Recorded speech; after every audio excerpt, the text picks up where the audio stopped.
26, 2022.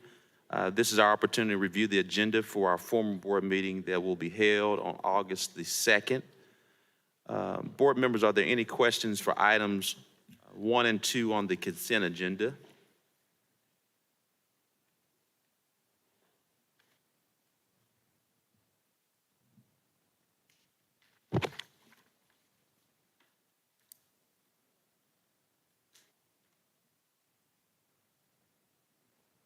Seeing no question on items 1 and 2, are there any questions on items 3 and 4?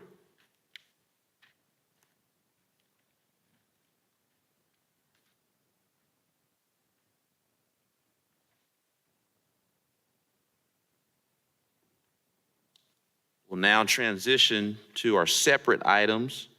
Board members, are there any questions on items 5 and 6?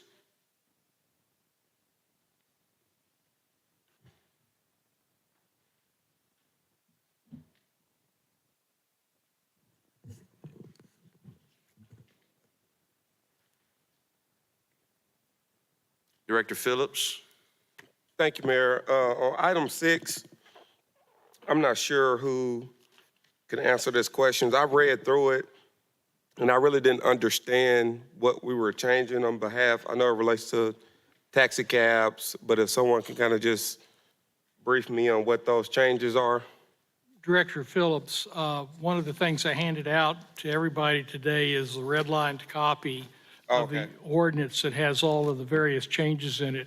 Essentially, the situation the city is facing is that if we don't develop a manner for taxi companies to compete with the TNCs, the Ubers and the Lyfts, then we're not going to have a taxi company. And the major problem there is that it's going to have probably a very adverse impact on the poor, the elderly, and maybe even racially. Taxis are required 24/7. They're required to go into all neighborhoods. They're required to be able to take cash if they need to be able to pay for a ride. Uber isn't. Taxi companies are required to have insurance. Uber isn't. And it's not just Uber, it's Uber and Lyft, and there's 2 or 3 other names that I've seen. So what we did is we amended the taxi ordinance to give certain flexibility to the taxi cab companies. They need to be identified as taxi cabs, but they don't necessarily need to look like taxi cabs anymore. And then there are a number of things that we have required in the past as a part of the ordinance that this ordinance will allow Mr. Hinton, who just walked in, to put into a rules and regulations manual for taxi cabs, and we can deal with them that way. And then if there's a quick change in the industry, particularly in the digital aspects of the industry, and we wish to take advantage of it, this will let us do that. Understood. I didn't realize that we had this red line copy that was handed to us today.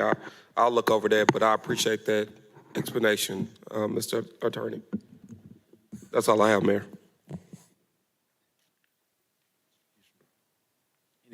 Director Adcock? Yes, I would like a presentation on 11, please. All right, before we get to there, any questions on items 7 through 11? We will notate Director Adcock for number 11. Any other questions on items 7 through 10? Any questions on items 7 through 10? We'll now have a presentation. Director Collins.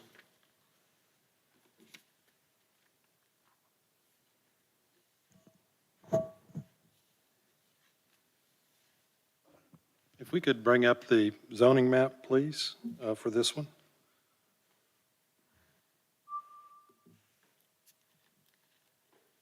Mayor, Vice Mayor, members of the board, Director Adcock, what this property is, it is located at 319 North Summit Street. They're looking to do it, it's R3 zoning in that area. I don't know if we can zoom in a little bit and see if we can see what some of the other zoning is in the area. They're looking to rezone the property to plan development for a short-term rental. The owner will not be residing at the residence. The owner stated that the minimum night rental would be 2 nights. Maximum rental would be 14 days. There are other, if you look on kind of to the south, there's some other residential properties on there that is zoned denser, R5 and planned development residential there. There is rentals in the area for this property. This area of the town, that North Summit Street, it's just an older subdivision or area that got annexed into the city. A portion of it, the Arkansas School for the Deaf and the Blind is over to your left location. The railroad tracks, and I guess if you've ever been in that backside, I think that's Comcast antennas, is just to the right down the hill. From there, you see some of the homes that are being built, and this is one of them, newer style homes. You can actually see it from Cantrell as you cross the bridge right there up on top of the hill. You know, they're going to access the property. It's a driveway there. They are going to have parking, a little on-site and off-site parking on there. There was a individual that come and spoke against the proposal before the Planning Commission. He also addressed that he questioned the receipt of his notification. During the commission hearing, we did find the notification that was sent to him, and it went to an address. It goes to the tax record address, which he didn't check that address, but he did confirm that he did receive a notice. It just didn't go to the address that he was currently at. The commission voted 4 against and 4 for, so it didn't get the number to pass, and therefore it comes before the, you know, it still comes before the board whether they appeal the decision of denial, but since it didn't reach the number, the policy is that we take it before the board for decision. Jamie, does this comply with the new ordinance that we're going to be looking at on these rentals? Yes, it does. Just a little explanation on the ordinance. It's more of a regulation, not necessarily prohibiting. This would be regulated as a planned development if that ordinance is passed. Currently, as it stands, the ordinance is going to be coming for the board. Will be coming hopefully in September. That's when we would have it forever. That gives us time for still some more comments out on the website, the latest draft. So it would be regulated as any short-term rental within the city. The only difference is since this one is being approved now separately, the ordinance, if adopted, for the short-term rental would not change this zoning. It would still be regulated underneath this plan development. If that plan was in place today, this one would follow that plan. Yes, it would. Okay, thank you. Director Webb? Mr. Collins, I wanted to ask you a couple of questions. I went by there today, and of course, there aren't very many houses on that side of the street, and this particular property looks just like the other 3 houses or so on that side. I've reached out to the neighborhood association to get their opinion before next Tuesday. But what was the objection to this? Because I didn't really see much difference between this location and what we approved a few weeks ago, and also in Ward 3. I think mainly when somebody comes out and speaks in opposition on it, that the Planning Commission does look at that. We also did have, the Planning Commission is down by 1 commissioner, so that reduced the number of votes that can have.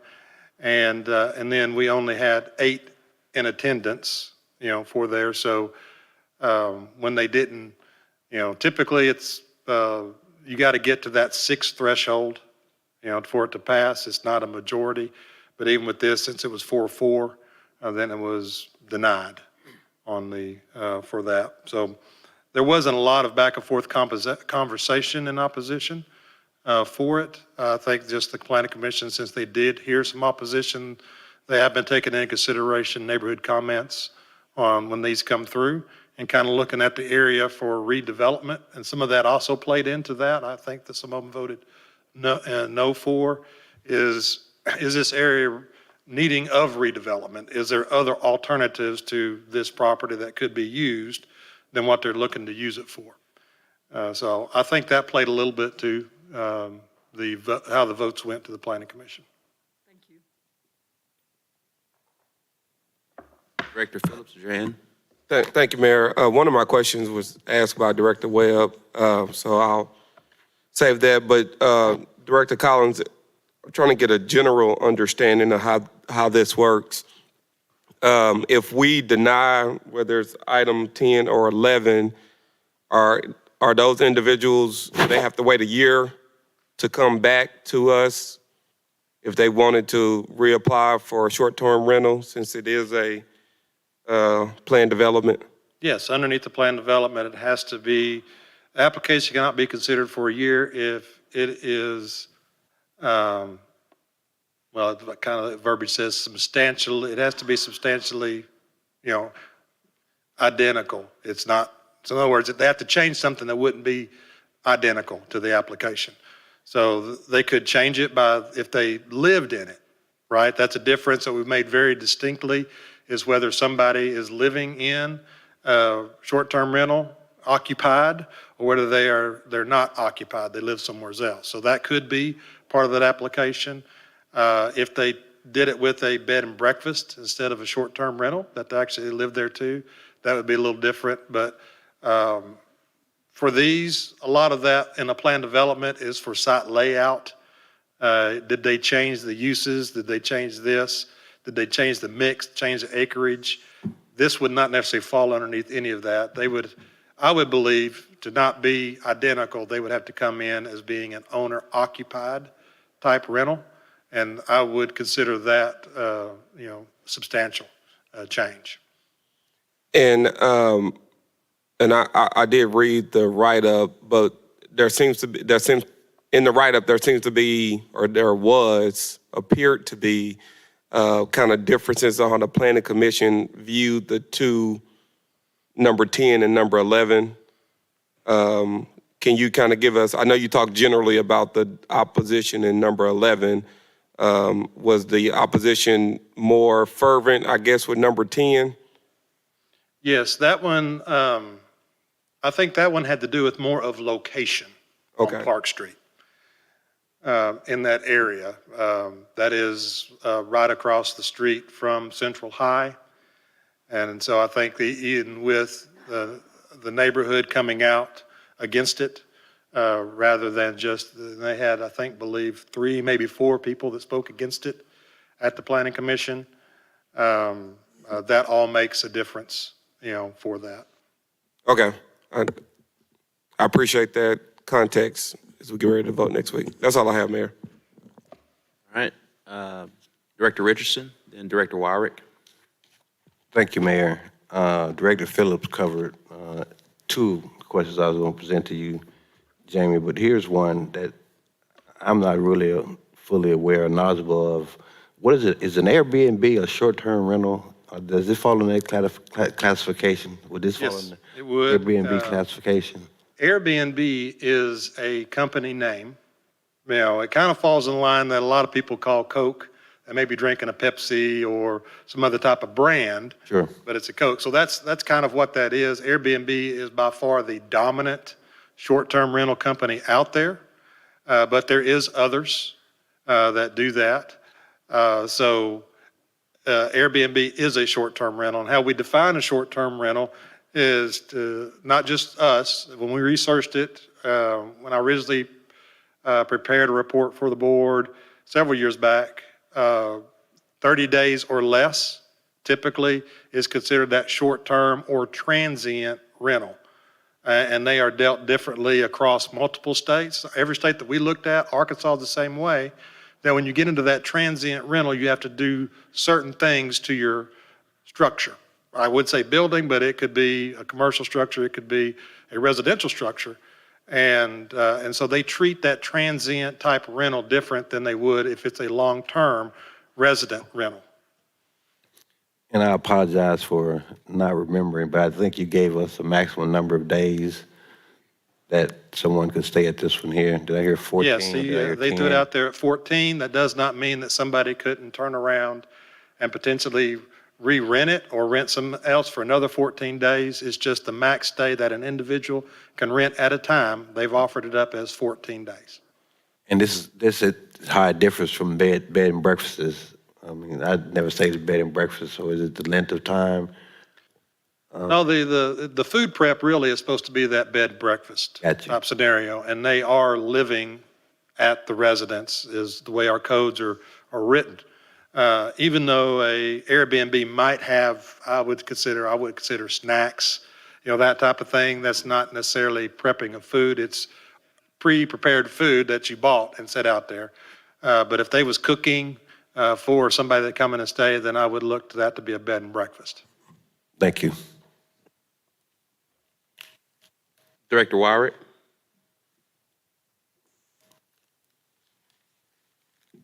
You hear me? Yes, ma'am. Thank you.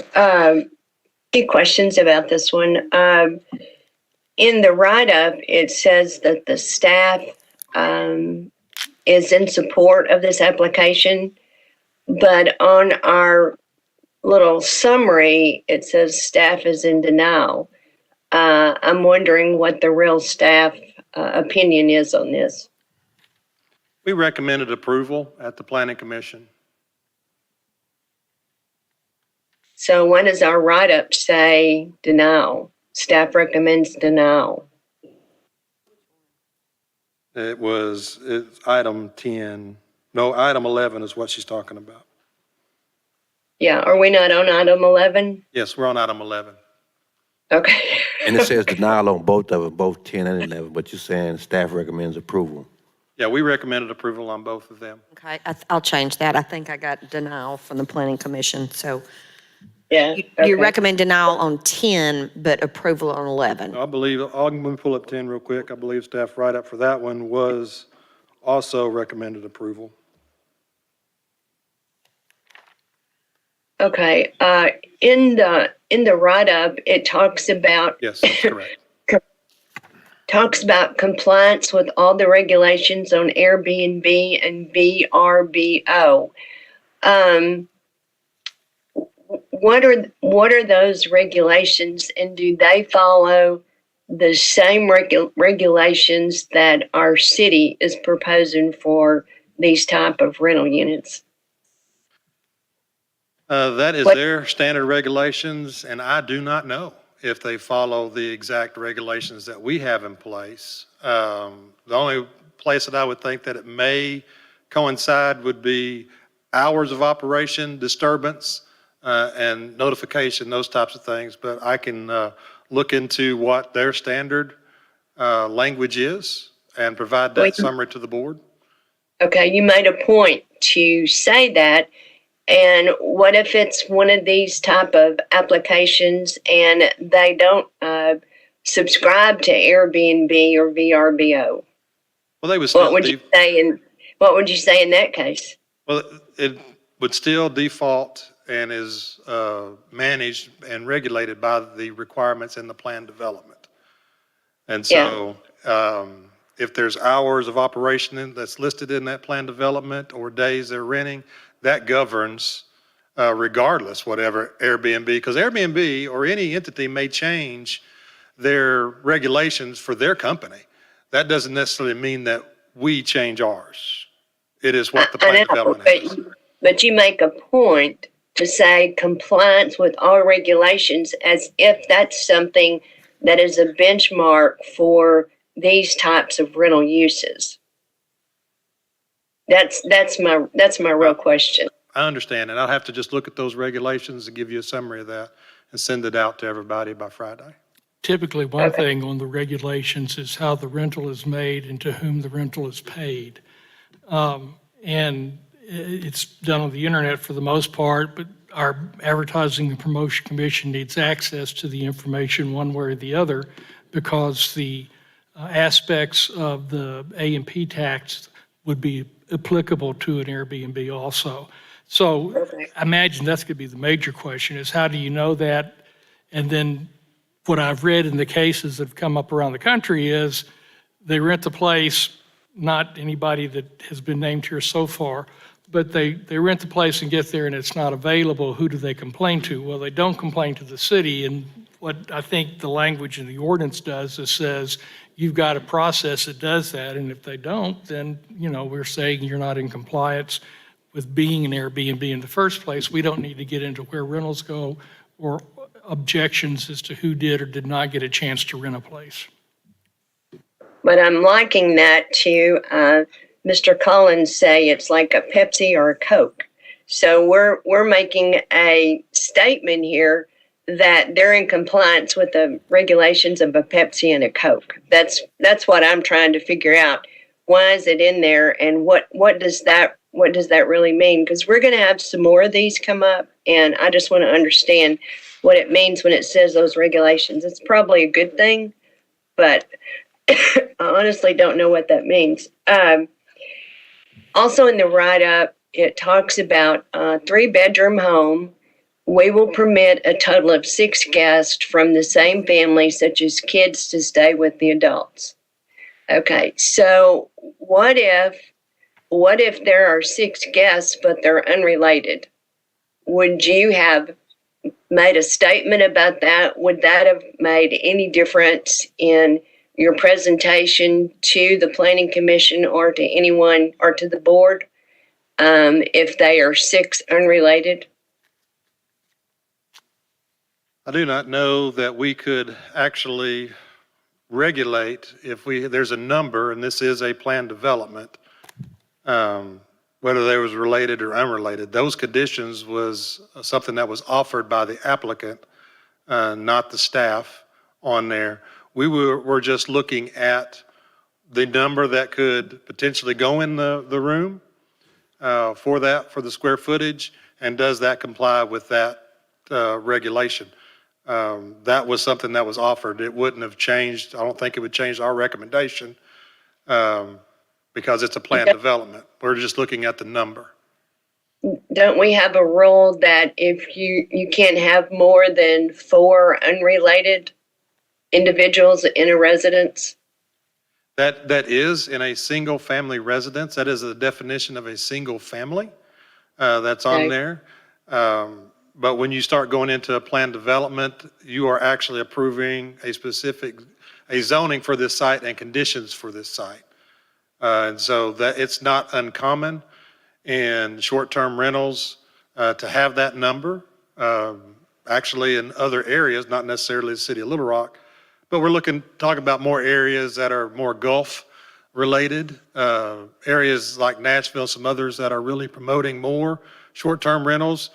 You might have more staying in that size of a house than what is being offered today as far as the 6. They might try to squeeze, several more in there just to get the number up. And they don't have a regulation for whether they're related or not in any short-term rental that I know of. So. Okay, it's just, I know we're working on a short-term rental. It's just thoughts as I look through this one, which is the real deal. What do these things mean, and what would it look like on our ordinance? So it's just really thought-provoking on my side, and then hopefully you guys have addressed that in your short-term rental.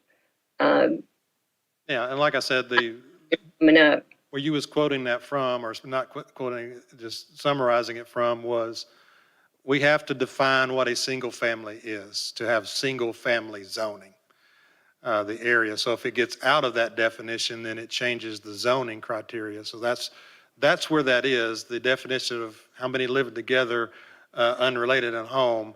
That has to do with the designation of single family. Just by sheer having a short-term rental, it is a planned development commercial. It is a commercial business. I don't know that in that type of aspect that we would look at whether they're related or not. Okay. Well, I've heard some horror stories about some of these, so it made me look at this one a little bit more closely than maybe I would have in the past. There were 2 recusals on this application. did they state the reasons for recusal?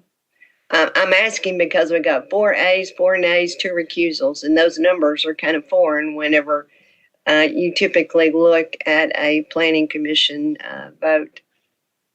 I do not remember a specific statement as to why, just that they did not vote on it. I would have to go back and look at the recording of the meeting to see if I can discern what that is. I can do that too and see if they actually spoke of why.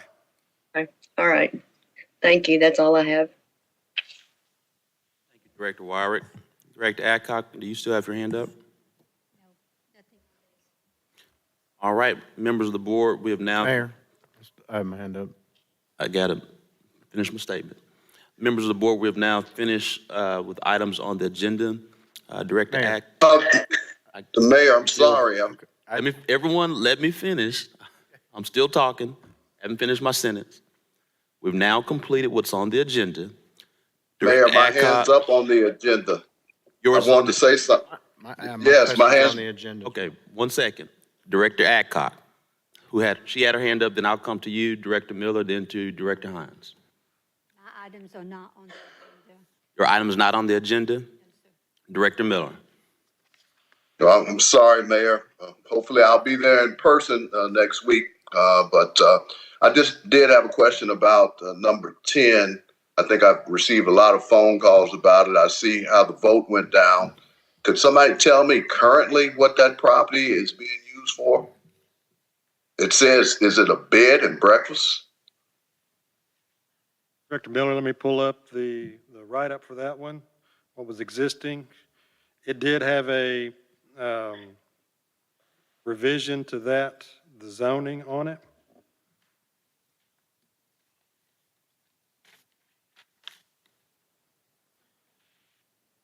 So currently, right now, it is a planned office development. Okay, I see this write-up that says office use and a bed and breakfast. So Yeah, and I'm so, gonna have, that's correct. I'm sorry, just continue.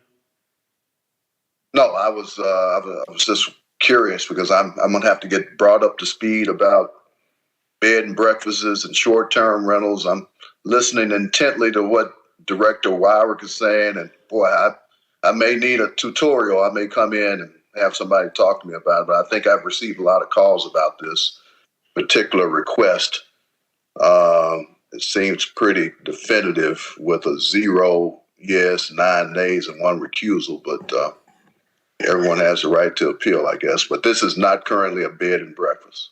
No, it's not operating as one. Currently, right now, for that POD, the difference in it mainly is just the number of the addresses that was included in the planned office development. The one that was approved previously had 4 properties that was included in the POD. All right, Mayor, that's it. Thank you.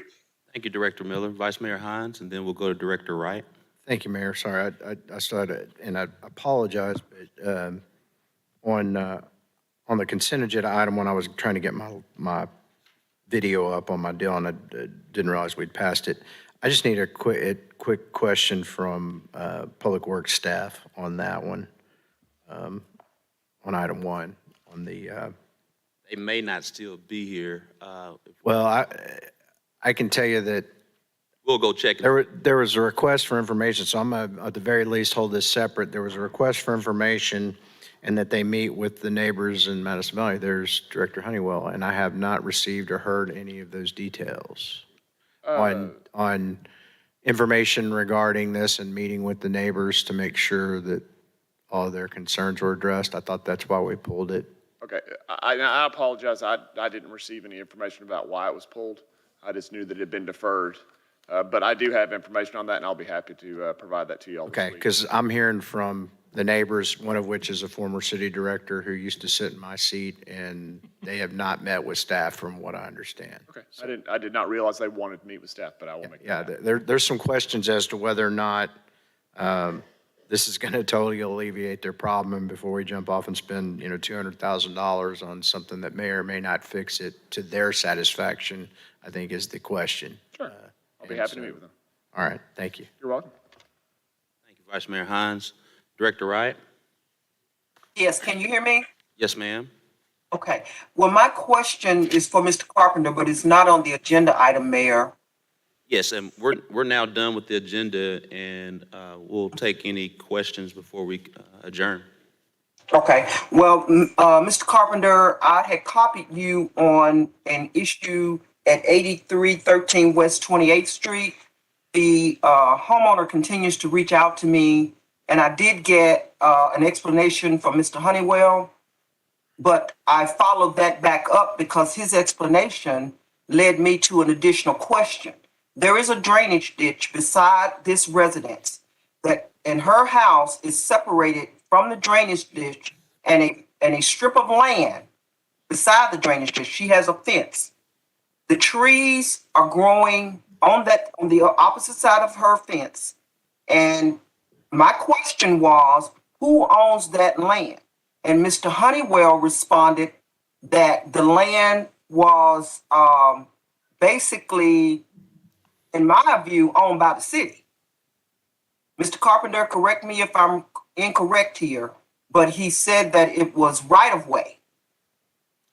Right, most right-of-way within the city of Little Rock is by a prescriptive easement. The property is there for the use and benefit of the city. If the city should abandon the right-of-way, then it goes to the property owner completely. So in this particular instance, I wouldn't think this is the original city of Little Rock, and therefore the property itself would belong to the person in the home, but the property is subject to an easement from the city to use for drainage. Okay, but her fence is on her property line. So how can she own land on the opposite side of her fence? She shouldn't be able to, but Okay. where people put fences and where property lines are, I have found in my experience, are not always the same place. They put it at the last place. Somebody will put the fence, and I'm not saying what's happened here because I haven't looked at any deeds or surveys or anything, but they put the fence at their property line as they know of it, but they actually end up owing another couple of feet behind it or more, depending upon how it's been set up and platted, and I'll have to look at that. Well, I remember when these homes were built, and they were built by a developer, I believe it was BCD, under their CDC. And so it was under the jurisdiction of our housing department. So I don't believe that this woman owns this strip of land on the opposite side of her fence. And since she does not own it, she should not be responsible for cutting those trees. This is one you've also talked to me about, Director Wright, and I've got some questions too that I want to talk to Director Honeywell about, but I just need to literally get the lay of the land there and see what's going on. Okay.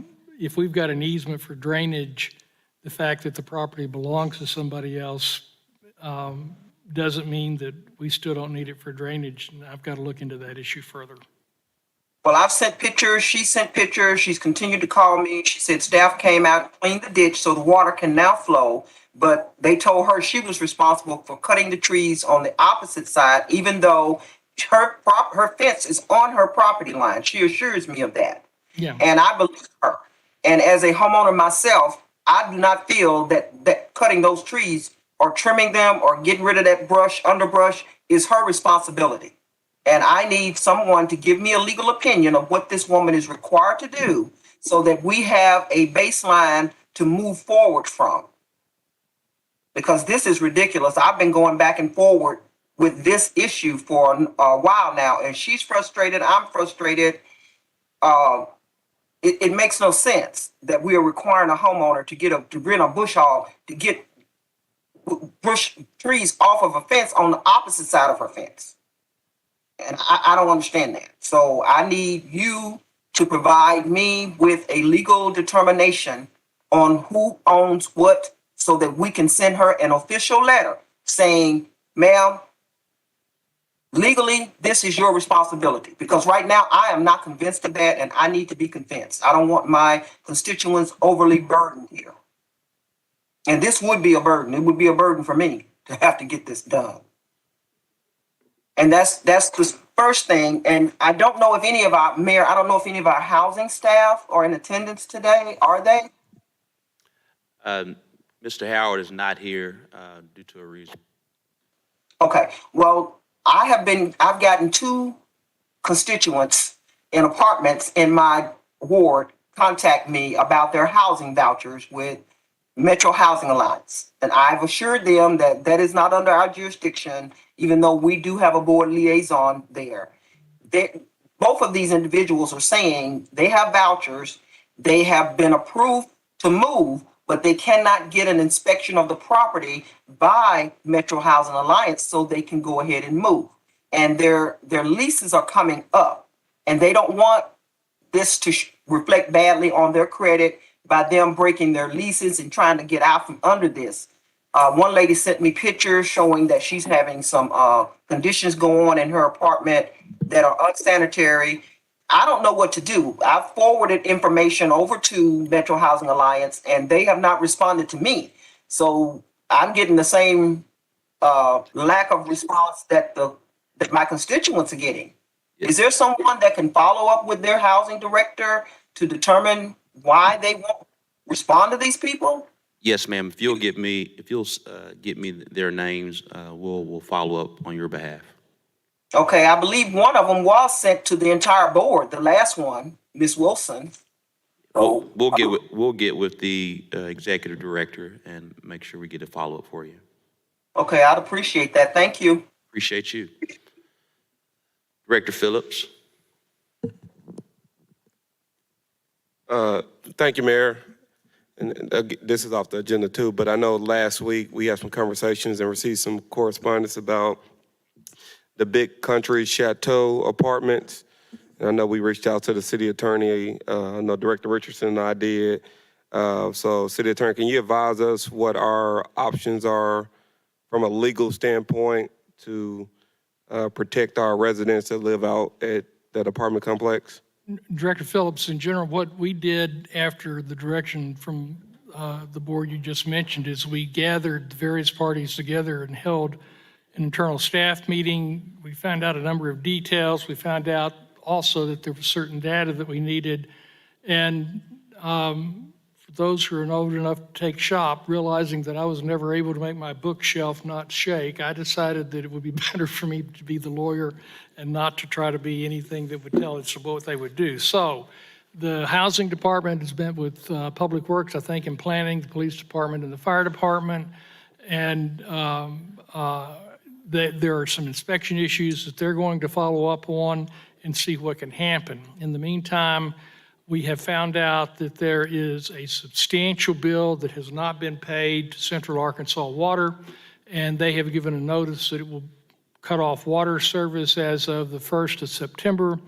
And I think I got it today, but we heard about it a day or two ago, and that is that Entergy has a similar issue, and they have given notice that they're going to cut off electrical service as of the 1st of September.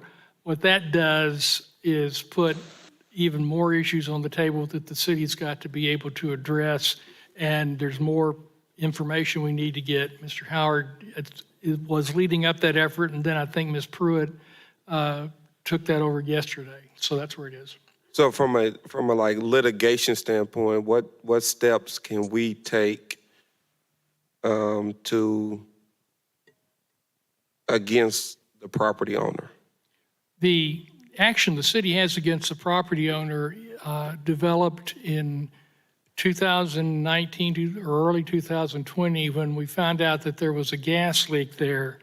Because of the leak, the gas to the master meter was cut off by the gas company, which I think it's CenterPoint Reliant now. I'm not sure what it is, but used to be Arkla, I could remember that. But in any event, part of what occurred because of that is that we also issued citations to tell them you had to bring your facilities up to code, meaning to the owner of the property. Essentially, the lines are encased in concrete as opposed in conduit, and therefore getting to find a leak or repair a leak is extremely hard to do. We have been in the environmental court now for 2 years, and they keep getting time to go, and I think it's 7 buildings or 8 buildings that we still need information on to try to find out what is going in that regard. So if I can interrupt you, City Attorney, so if I hear you correct, we do have litigation ongoing now? We've got a citation going for violation of the city codes. One of the things that's going to, that the group is going to get together from us is whether we want to dismiss that action and go straight into circuit court for a nuisance on the property. Director Richardson was wondering if there was a way we could just pay the water bills. Essentially, there is not.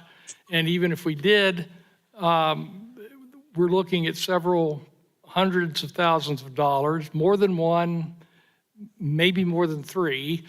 Tom, let me please interrupt you before that resonates with people. That I wasn't asking, can we pay it? My email sent around our ability to sue that facility, and I think the amount they owe CAW is over a 2-year period, and one entity is over a 2-year period. But my question wasn't, I don't want that resonate in anybody's mind, and my memo centered around, my email centered around us paying it. The key intent is of it was, that the only thing can we can sue do is them? fix the lines, put a lien on it, and then try to collect. And that's really impractical because from what I understand, it would cost to fix the lines. Any debt would be subsumed by the outstanding utility bills, so we would just be fixing it for nothing. So that's where we are.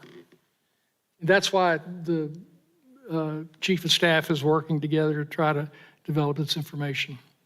So again, just members of the board, just to kind of lay everything in context, our city attorney is working on the legal end, housing, as well as planning, are dealing with the inspections alongside LRPD, LRFD, working with our utilities, and the Office of Executive Administration is working to, in the event that there is some things that happen, that the city will step up as best as possible, working with the city board to figure out temporary placement. That's what's going on. And I appreciate that context, Mayor, and what I'm getting at, I can't speak for the other 9 members of the board, but if there's legal remedies, in addition to what's happening in environmental court, I would like for us to be advised of what we can do or can't do. So at some point very soon, we as a board can direct the city attorney to take this action or take that action. I've been contacted by people at the AG's office, other legal advocates who are ready and willing to help us in this effort to protect the tenants. And if that means to engage in separate litigation against the property owner, then I think that's something that we should look at. And I know there's other organizations and other lawyers who are willing to support our efforts in that regard. So that's what I'm getting at, Mr. Attorney and Mayor, is making sure we understand what the options are for us as a city, and then for us to direct the city attorney's office to engage in that down that road. Totally agree with you. And that's the point that I was trying to make, in that we don't have all the data together. We've got some information as to the amount of the outstanding utility bills. If water is cut off, if electricity is cut off, then we're going to have to get people out of the place that are living there. Some of those people have Section 8 vouchers from the federal government, so we will be responsible for relocation costs in that matter too. But until we get an accurate picture of what all we're facing, I can only give you a kind of an outline of the elephant. I need to get all the information together before we can even discuss. Understood. One final question, Mayor. Mr. Attorney, you mentioned that the ongoing litigation, there's been some extensions. So is the court allowing the property owner, is that giving them what's happening currently, I guess, is a better question. There's a hearing set in August The citation was issued in December of 20, and I think that the plea was in January of 21, and we're still in court. And I think And they were not fixed. Mr. Carpenter, Director Phillips, I think you guys captured the essence of my email. But the other part of it is my great concern that any action taken that would cause them to shut down would contribute tremendously to our homeless population. Because anybody that's staying over there that has alternatives other than that place will be living there. Most people there, because they have other alternatives. So my main concern was what kind of action can we take in consideration of the fact that anything that we do could in fact contribute to our homeless population. Absolutely. I definitely want to be mindful of our tenants and not displace anyone. Last thing, the lawyer trick there. Mr. Attorney, can you give us some in writing, kind of updating us on the status of the current litigation? I think I did in the information alert that I sent out last week. I didn't. Well, if you can. You sent us something today. I think you sent something today. We did receive something last week, but I didn't think that outlined the status of the litigation, what you just shared with us today. So if you could do that, I would appreciate it. That's all I have, Mayor. Director Wright. Thank you, Mayor. The fact that a lot of these tenants have the vouchers from Metro Housing Alliance makes it even more imperative that we find out why there's a lack of communication from them. Because if we get into a situation where we have to relocate these people and Metro Housing Alliance is uncooperative, then we're going to have a big mess on our hands. And all the media is going to say is the city. They're not going to look at anything else. So I don't want us to get in a situation like we did with the previous development right down the street from there, which turned out to be a horrendous situation. So I'm fully supportive of Mr. Carpenter taking his time to make sure that all the I's are dotted and all the T's are crossed, and that we perhaps bypass our environmental court and go straight to circuit court, because this can has been kicked down the road. Because I honestly thought that they had been required to come into compliance with the gas lines, and I found out from his directive that he put out last week regarding the update, Mayor, that has not taken place. And that's strictly up to the environmental court to require them to bring this thing into compliance. And they have not done that. So, but I want to make sure that all the I's are dotted and all the T's are crossed, because this could end up costing the city money, and it should not, because we have other constituents, other apartment complexes that are in bad shape as well. Matter of fact, I got 2 more that I'm expecting to fall apart here. So I want to have a clear course of action going forward so that we know where we are and that we're not looked upon as the entity that allowed this to happen. Yes, ma'am. Thank you. Vice Mayor Hines. Thank you, Mayor. Like you and I talked about on this, hopefully we're talking to the Housing Authority as well, because I would imagine some of these folks are probably using vouchers for this apartment complex. And it seems to me that if they're supposed to be providing water and electricity for each unit, and they're not paying their bills, then there's some type of fraud, and that may be the biggest stick to get something done. The Housing Authority may have some resources we can access as well. So I just think we need to, as we're all talking, is to pursue all avenues in resolution. Totally agree with you, Vice Mayor. Perhaps they'll respond to the city attorney since they won't respond to me. Director Adcock. Yes. Mayor, the policy discussion that I asked for tonight is exactly what we've been doing for the last 30 minutes. We wanted to discuss Kroger, we wanted to discuss the homelessness and Big Country, because this board has very little opportunity to do what we've been sitting here doing, which is discussing subjects that are very important to the people in our community. So I would still like to request that we continue having this type of discussion on these subjects until we can find some conclusions. I had asked Chief Hubbard to get me some information. I passed it out to each of you. It was on the fires that we've had. We had a fire last night in Ward 2 off of Asher. The neighborhood people got very upset because there was lots of weed lots over there. And this was caused by a person burning in the backyard of a vacant property. So I wanted you all to see how close this is. We've had 2 of these fires at First Tee. The Amble Village has had the property all behind it, Hyman Park. So we have lots of park property that we have lots of homeless individuals living on at this time. Mayor, we hear in the community that you have a homeless camp or village that is being built. We hear that Judge Hyatt has a thing out the end of Chico into the county that's being built. I would like to have information about both of those. I don't think I've seen any plans or how many people this is going to help. So if you would get us some on your project and then also on Judge Hyatt's project. Also on August the 6th, we are going to have another vaccine clinic. At the one we did on July the 9th, we did close to 400 shots. We again are going to do the 50-50-50. If you get a shot, you will get $50 gift card.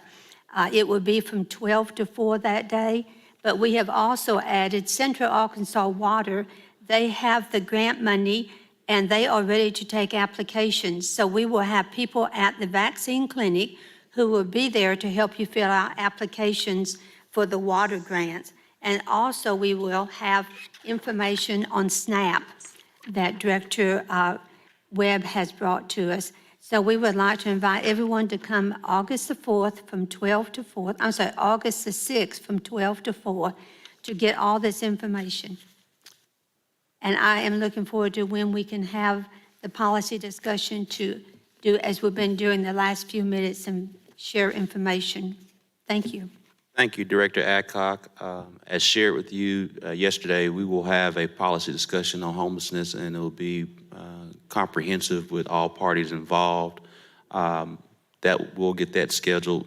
And then secondly, I just want to clarify, I know you referenced that I have a homeless village project. The City Board of Directors voted to allocate $1.5 million towards a homeless village. And that is going through the process. And so it's not an I, it's a we. This board voted for that project. And as Director Campuris has shared in the past, he wants us to all figure out ways to be collaborative with the county because the county is doing certain things in the county. We are working to figure that out. But again, I just want to reiterate for those that are watching that the city board and myself voted to allocate, I believe, about $1.5 million towards the homeless village. So it's a we. Director Wright? Yes, Mayor, can you refresh my memory when we voted to do that? Because I don't recall. Last year, that was a part of the American Rescue Plan Act allocations from last year. Can you provide me with that? Yes, we'll get you a list. That?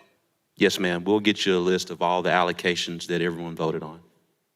Well, I just really want to know about that one, but because I'm having a very grave problem along from University down to 36th Street with the homeless population.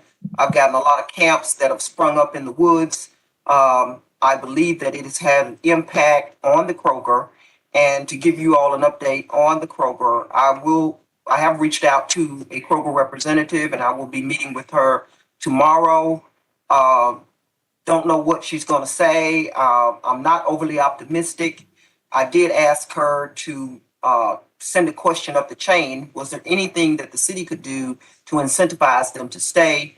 And she said that she would kick that question up the ladder to see if there's anything. I've been getting a lot of people calling me from various parts of the city that don't even reside in the area, but they're extremely concerned about this and they see this as a trend. And as I've tried to assure everyone, that will not become a food desert because we do have a grocery store at the corner of 36th and Colonel Glenn. It is a full grocery store. It is not just a corner store. It is a grocery store. So there is an option in that area. However, if there's anything that can be done to save this store, I would like that to be done. I will hear from what she has to say, but I have reached out to ULR and I've been in talks with Mosaic about a pilot project for a homeless project in the area, partnering with University District and the Graduate School of Social Work. So when we have our policy discussion, I will be bringing that forward. Just wanted to give you a little foreknowledge of that. Thank But they're interested in working with us, and we do need some type of homeless outreach center on this side of town, not just out at our Jericho Way site, which I think is doing a great job. But this population of homeless people are not going out there. They're congregating in this area. And also for Mr. Carpenter, you had indicated last meeting that we have enough rules and regs and ordinances on the books that we don't need more. Can you put those in some type of summary so that we understand exactly what can and cannot be done to address the panhandling, to address the loitering? Because I believe that this is having an impact on our private businesses. I've responded to numerous complaints from neighborhood residents calling me because people sleeping on the parking lots, taking baths on the parking lot, just loitering, panhandling, that kind of thing. So it's very difficult to say to a business, we want to help you when we got laws on the books that we're not even enforcing that could help the situation. So I would like to know exactly what we can and cannot do. And then, Mayor, my question would be, why are we not enforcing these ordinances or laws that are on the books? Yes, ma'am, and that'll be included in our deep dive homelessness discussion when we get all the parties available and scheduled, and we'll make sure that, thank you for that foreknowledge as well. I do appreciate you, and we'll get that scheduled here in the near future. So thank you. Vice Mayor Hines? Yes, Mayor. So are we going to have a policy discussion today, or is that going to be at a later date? We are not having, that is not scheduled on the agenda today. Okay. Well, just got a comment, and you know, we had the news break last week of the LRPD pursuit and subsequent death of a minor, and after that pursuit that was not disclosed, and you've asked for an internal investigation as to why that happened. And then as I picked up the Sunday morning paper, there's two articles in the Police Beat by Grant Lancaster. One's titled Man 21 Charged in Little Rock Police Chase, and then two-faced charges in two-county chase. Both occurrences happened early Saturday morning, which I guess that would lead to, say, Friday night into Saturday morning. And it seems to be that something has changed at the police department, and that information is now getting out. So, you know, my question is, what can we expect as far as timelines on the investigation from LRPD as to why this seemed to have had occurred? As you shared, there's an internal investigation. Chief Bewley is handling that. As soon as it's completed, it'll be reported back. Thank you. Thank you. Director Webb? Thank you, Mr. Mayor. As Director Wright knows, I've been working with the governor's working group on food deserts, and she knows I reached out to Kroger to talk to them about some different things that they're trying in other states, and I'll be meeting with them tomorrow separately.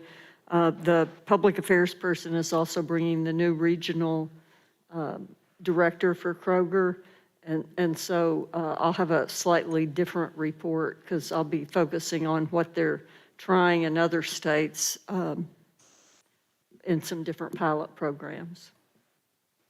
Thank you so much. Director Wright, is your hand still up? No, I thank Director Webb for letting me know about that. And yes, our meetings will be separate. A part of my discussion will be, if not a full Kroger story, is there anything that you can do? So hopefully with the two of us working on this, we will get some clarity for our city, because this seems to be impacting or resonating all over the place. Yes, ma'am. Director Warwick? Is your hand up, Director Warwick? No? Someone keeps turning my voice off.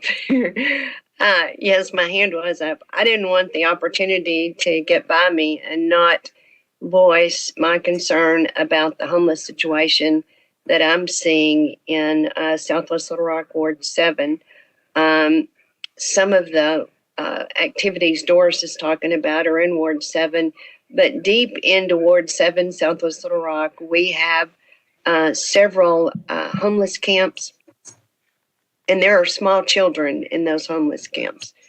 And I'm concerned about the children. I'm concerned about the residents that live there in the areas because they are next to residential areas. And people are talking about items that are being stolen.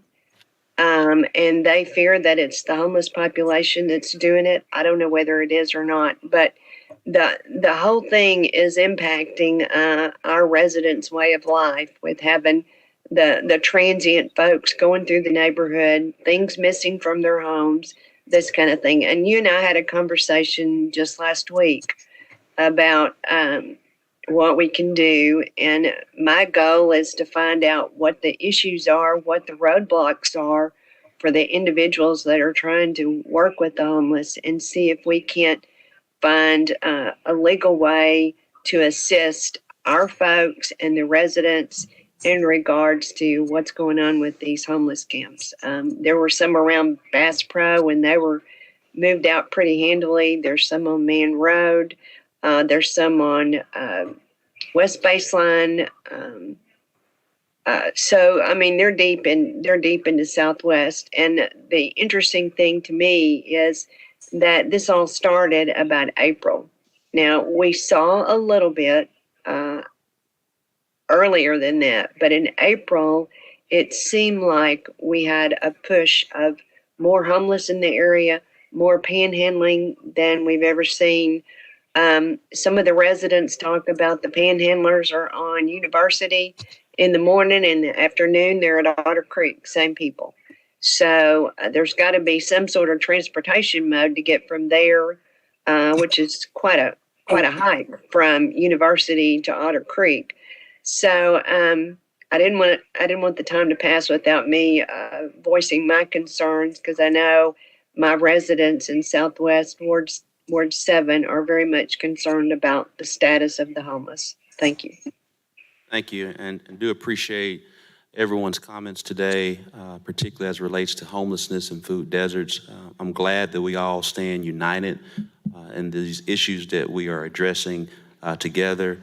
I'm also glad that we will be forwarding a homeless village package that you all have voted on as we continue to move forward and lead in this effort as we're a growing city. We have different issues that we have to continue to tackle, but tackle them in a very people-centered way. And so these issues are very complex. They're not easy. We have to do it within legal mechanisms, but also within people mechanisms to ensure we're doing the best for our residents that are experiencing homelessness. And so that's the reason why we'll have this homeless village alongside many other things.